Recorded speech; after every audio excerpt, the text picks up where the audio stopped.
Valur fundamentali tal-UE huwa r-rispett tal-istat tad-dritt. Għal dan il-għan, ġudikatura indipendenti hija essenzjali għall-ordinament ġuridiku tal-UE u b'mod partikolari għal dialogu bejn il-qrati nazzjonali u l-qorti tal-ġustizzja.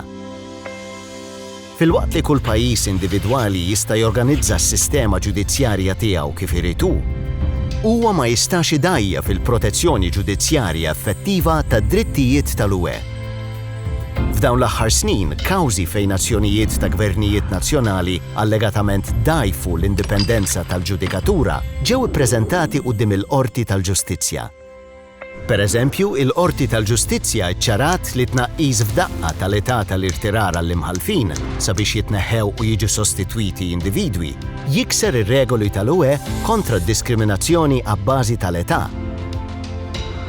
Barra minn hekk, kwalunkwe organu mwaqqaf sabiex jisma' appelli mresqa minn imħalfin li kellhom jirtiraw, jew li jkun jista' jimponi sanzjonijiet dixxiplinarji fuq imħalfin, għandu jkun indipendenti huwa stess, ħieles minn kwalunkwe influwenza diretta jew indiretta tal-leġislatur jew tal-gvern.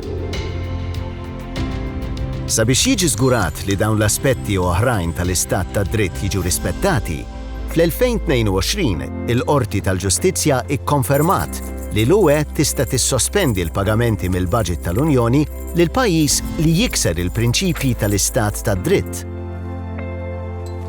Permezz ta' dawn il-kawżi u oħrajn, il-Qorti tal-Ġustizzja tiżgura li l-UE u l-istati membri tagħha jibqgħu impenjati li jirrispettaw l-istat tad dritt, il-prinċipji demokratiċi u d-drittijiet fundamentali. Dawn huma valuri kondiviżi u mħadna mill-Ewropej kollha.